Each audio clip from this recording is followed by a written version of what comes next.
हाँ, तो पैरो बच्चों यहाँ पे आप देख सकते हैं कि मेरे पास क्लास 10 के साइंस का बिल्कुल ओरिजिनल वाला क्वेश्चन पेपर आ चुका है। तो जो भी विद्यार्थी ये पेपर 20 नवंबर के दिन देने वाले हैं, तो इस पेपर को पूरा ज़रूर देखिए पैरो बच्चों। जैसा कि आपको पता है कि इससे पहले हम हिंदी और संस्कृत का जो क्वेश्चन पेपर दिए हुए थे ना, वैसा ही सेम यहाँ पे मेरे पास क्वेश्चन पेपर ओरिजिनल वाला क्वेश्चन पेपर आ चुका है पैरो बच्चों। यहाँ पे देख सकते हैं आपका यहाँ पे बुकलेट का जो सेट कोड रहेंगे पैरो बच्चों ए रहेंगे, यहाँ पे सब्जेक्ट कोड 112 रहेंगे। यहाँ पे क्वेश्चंस को हम आपको दिखा देते हैं पैरो बच्चों, आपके एग्जाम में कौन कौन सा क्वेश्चंस पूछा गया है। उससे पहले जो विद्यार्थी अभी तक वीडियो को लाइक वगैरह नहीं किए, फटाफट से वीडियो को लाइक कीजिए पैरो बच्चों। चैनल पर नए हैं तो चैनल को सब्सक्राइब कर लीजिएगा पैरो बच्चों ना। सभी क्वेश्चंस को अच्छी तरीके से रट लीजिए पैरो बच्चों, क्योंकि कल के एक पेपर में आपको यही सभी क्वेश्चंस आपको देखने को मिलेगा, क्योंकि आपका ओरिजिनल क्वेश्चन पेपर है पैरो बच्चों। देखिए यहाँ पे जो सेक्शन ए में आपको ऑब्जेक्टिव टाइप क्वेश्चंस मिलेंगे 1 से लेकर 80 तक, कि नहीं 40% का ही आंसर देना है पैरो बच्चों, ठीक है। तो पैरो बच्चों देखिए यहाँ पे जो प्रश्न पूछा गया आपके एग्जाम में, आपको बताना है कि अवतल दर्पण की जो फोकस दूरी होती है ना पैरो बच्चों, क्या होती है वही आपको बताना है। तो अवतल दर्पण की फोकस दूरी ऋणात्मक होती है। यहाँ पे ऑप्शन नंबर बी इसका राइट आंसर हो जाएगा पैरो बच्चों, यानी कि बी में आपको टिक लगा लेना है।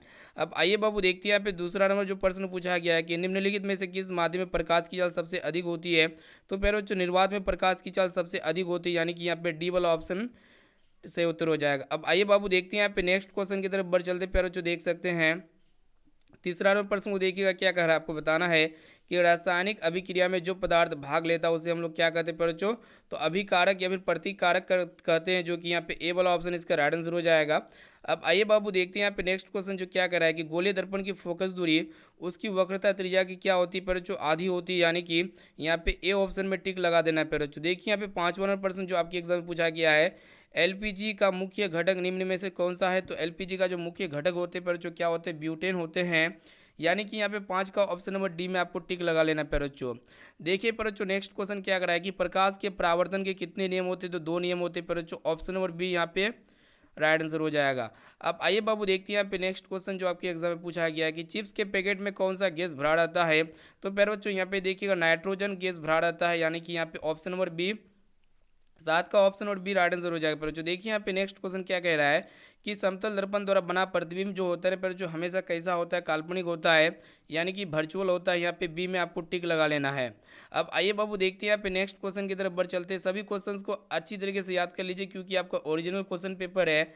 कल के पेपर में ये सभी क्वेश्चन आपको देखने को मिलेगा। पर देखिए यहाँ पे प्रश्न क्या करा है कि आपको बताना है कि विरंजक चूर्ण का रासायनिक सूत्र यहाँ पे पूरा पूछा गया बच्चों। तो CaOCl2 होता है, जो कि बी ऑप्शन में दिया हुआ है, यानी कि ये बी वाला ऑप्शन इसका राइट आंसर हो जाएगा।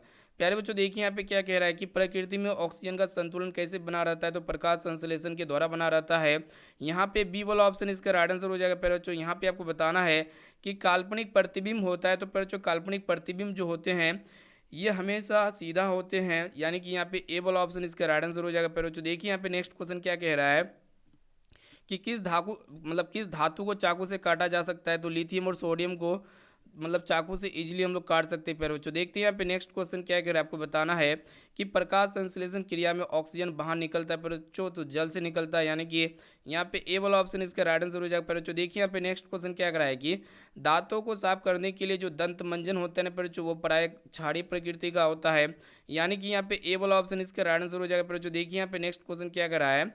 आपको बताना है कि सरल सूक्ष्मदर्शी में किसका उपयोग होता है बच्चों। तो देखिए बच्चों 15 नंबर का जो सही और सटीक आंसर हो जाएगा उत्तलेंस हो जाएगा, यानी कि ऑप्शन नंबर डी यहाँ पे राइट आंसर हो जाएगा बच्चों। क्वेश्चन पेपर को पूरा आपको घोल के पीते हुए जाना है बच्चों। यहाँ पे क्या कह रहा है ध्यान से देखिएगा कि जिस रासायनिक अभिक्रिया में ऊष्मा का उत्सर्जन होता है तो उसको हम लोग क्या कहेंगे बच्चों, ऊष्मा क्षेपी रासायनिक अभिक्रिया कहेंगे। ऑप्शन नंबर बी यहाँ पे सही उत्तर हो जाएगा। बच्चों देखिए यहाँ पे आपको बताना है कि किस दर्पण का उपयोग पक्ष दृश्य दर्पण के रूप में उपयोग किया जाता है। तो बच्चों आपको पता होगा उत्तल दर्पण, यानी कि यहाँ पे ए वाला ऑप्शन इसका राइट आंसर हो जाएगा बच्चों। अब आइए बाबू देखते हैं यहाँ पे नेक्स्ट क्वेश्चन क्या कर रहा है। आपको बताना है कि सभी हरे पौधे होते हैं तो स्वपोषी होते हैं, यानी कि अपना भोजन स्वयं तैयार करते हैं। पर ऑप्शन नंबर ए इसका राइट आंसर हो जाएगा। अब आइए बाबू देखते हैं यहाँ पे नेक्स्ट क्वेश्चन, देखिएगा ध्यान से क्या पूछा गया। आपको बताना है कि उड़हुल किस प्रकार का रासायनिक अभिक्रिया है, सॉरी शोषण किस प्रकार का रासायनिक अभिक्रिया है। पर बच्चों देखिएगा 19 का जो करेक्ट और सही परफेक्ट आंसर हो जाएगा, सही उत्तर हो जाएगा उष्मा क्षेपी हो जाएगा बच्चों, क्योंकि इसमें उष्मा का उत्सर्जन होता है शोषण के फलस्वरूप। यहाँ पे देखिए बच्चों क्या कर रहा है कि कौन सा एंजाइम वसा पर क्रिया करती है। पर बच्चों देखिए 20 का जो करेक्ट आंसर हो जाएगा लाइपेज हो जाएगा, जो कि ऑप्शन नंबर सी इसका राइट आंसर हो जाएगा। पर बच्चों देखिए यहाँ पे नेक्स्ट क्वेश्चन क्या कह रहा है, आपको बताना है कि कौन सा धातु कमरे के ताप पर द्रव होता है। तो यहाँ पे धातु पूछा गया पर बच्चों, तो यहाँ पे धातु हो जाएगा पर बच्चों पारा, जो कि यहाँ पे ए ऑप्शन में दिया हुआ, ए वाला ऑप्शन इसका राइट आंसर हो जाएगा। पर बच्चों यहाँ पे आपको बताना है, देखिएगा कि मृतजीवी पौधे का उदाहरण है। पर बच्चों तो मृतजीवी जो पौधे का उदाहरण इनमें से कौन सा है, तो देखिएगा ध्यान से इसका राइट आंसर हो जाएगा पर बच्चों गोबर छत्ता, जो कि यहाँ पे बी वाला ऑप्शन इसका करेक्ट आंसर हो जाएगा। अब आइए बाबू देखते हैं यहाँ पे नेक्स्ट क्वेश्चन की तरफ बढ़ चलते हैं। सभी क्वेश्चंस को अच्छी तरीके से याद करते हुए चलिए। पर बच्चों यहाँ पे आपको बताना है कि दाढ़ी बनाने के लिए कौन सा दर्पण उपयुक्त होता है। पर बच्चों तो अवतल दर्पण का उपयोग किया जाता है। कि रंध्र मुख्यतः कहाँ पे पाए जाते हैं। पर बच्चों तो पेड़ पौधे की पत्तियों में पाए जाते हैं। यहाँ पे आपको बताना है कि किस दर्पण से हमेशा वस्तु से छोटा प्रतिबिंब बनता है। तो पर बच्चों वो आपका उत्तल दर्पण होता है, यानी कि यहाँ पे ए वाला ऑप्शन इसका राइट आंसर हो जाएगा। प्यारे बच्चों यहाँ पे आपको बताना है कि प्रकाश संश्लेषण के लिए क्या आवश्यक होती है। तो क्लोरोफिल, कार्बन डाइऑक्साइड गैस और यहाँ पे सूर्य का प्रकाश, यानी कि ये सभी की आवश्यकता होती है। यहाँ पे ऑप्शन नंबर डी इसका राइट आंसर हो जाएगा। बच्चों देखते हैं यहाँ पे नेक्स्ट क्वेश्चन आपके एग्जाम में जो पूछा गया है कि क्लोरोफिल वर्णक का रंग यहाँ पे पूछा गया बच्चों, तो हरा होते हैं, जो कि यहाँ पे ए वाला ऑप्शन इसका राइट आंसर हो जाएगा। यहाँ पे आपको बताना है कि शरीर में भोजन का पचना कौन सा अभिक्रिया है। पर बच्चों तो देखिए पर जो 28 का जो सही और सटीक आंसर हो जाएगा अब घटक हो जाएगा, जो कि यहाँ पे ऑप्शन नंबर डी में आपका दिया हुआ है। यहाँ पे आपको डी में टिक लगा लेना है। अब आइए बाबू देखते हैं यहाँ पे नेक्स्ट क्वेश्चन जो पूछा गया आपके एग्जाम में, आपको बताना ध्यान से देखिएगा कि दांतों का कठोरतम भाग जो होते हैं पर जो क्या होते हैं, एनामेल होते हैं। यहाँ बी वाला ऑप्शन राइट आंसर हो जाएगा। यहाँ पे आपको बताना है कि एक उत्तल लेंस होता है। तो पर क्या होते हैं कि किनारों पर एक छप बीच में मोटा होते हैं, ठीक है। पर बच्चों यहाँ पे देख सकते हैं ऑप्शन नंबर सी इसका राइट आंसर हो जाएगा। यहाँ पे आपको बताना है कि कौन सा लेंस को हम लोग अभिसारी लेंस कहते हैं। पर बच्चों आपको मालूम होगा उत्तल लेंस को हम लोग अभिसारी लेंस भी कहते हैं। यहाँ पे बी वाला ऑप्शन इसका राइट आंसर हो जाएगा। पर बच्चों यहाँ पे आपको बताना है कि निम्नलिखित में से किसका अपवर्तनांक सबसे ज़्यादा होता है। तो पर बच्चों यहाँ पे हीरा का अपवर्तनांक सबसे ज़्यादा होता है। अब आइए बाबू देखते हैं यहाँ पे नेक्स्ट क्वेश्चन की तरफ बढ़ चलते हैं। प्यारे बच्चों यहाँ पे देखिए एक प्रश्न क्या पूछा गया है कि तालाब का जल कम गहरा दिखाई देने का क्या कारण होता है। बच्चों प्रकाश का अपवर्तन, यहाँ पे आपको सी में टिक लगा लेना है। यहाँ पे देखिएगा कि प्रकाश के अपवर्तन के कितने नियम होते हैं। बच्चों 2 नियम होते हैं, बी में टिक लगा लेना है।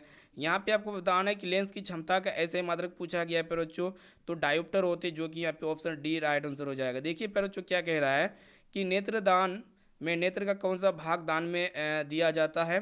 तो बच्चों आपको मालूम होगा 36 का जो करेक्ट और सही उत्तर हो जाएगा कॉर्निया हो जाएगा, जो कि यहाँ पे ऑप्शन नंबर डी में आपका दिया हुआ है।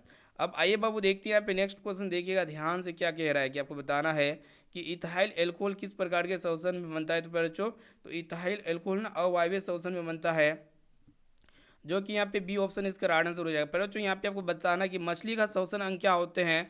तो गलफोड़ा यानी कि गिल्स होते हैं, जो कि ऑप्शन नंबर बी में आपका दिया हुआ है। अब आइए बाबू देखते हैं यहाँ पे नेक्स्ट क्वेश्चन की तरफ बढ़ चलते हैं। देखिएगा ध्यान से क्या कराए कि खुला परिसंचरण तंत्र किस में पाया जाता है। तो कॉकरोच में पाए जाते हैं। पर बच्चों यहाँ पे आपको बताना है कि पाद में फ्लोएम उत्तरदायी किसके लिए होते हैं। तो यहाँ पे फ्लोएम ना हो जाएगा पर बच्चों भोजन का संवहन के लिए, बी वाला ऑप्शन इसका राइट आंसर हो जाएगा। पर बच्चों यहाँ पे टोटली 1 से लेकर 40 तक ऑब्जर्व क्वेश्चंस बता चुके हैं। सभी क्वेश्चंस को याद कर लीजिए। पर बच्चों यही क्वेश्चंस आपके कल के पेपर में देखने को मिलेगा। और जो विद्यार्थी वीडियो को लाइक नहीं किए तो वीडियो को लाइक कीजिए, चैनल पर नया तो चैनल को सब्सक्राइब कीजिए, इस वीडियो को अपने दोस्तों तक जरूर शेयर कीजिए पर बच्चों, ताकि वो भी जो है ना पेपर का मजा ले सके, यानी कि सभी क्वेश्चन को याद कर ले अभी है। तो पर बच्चों फिर मिलेंगे यहाँ पर नेक्स्ट पेपर के साथ। Thank you.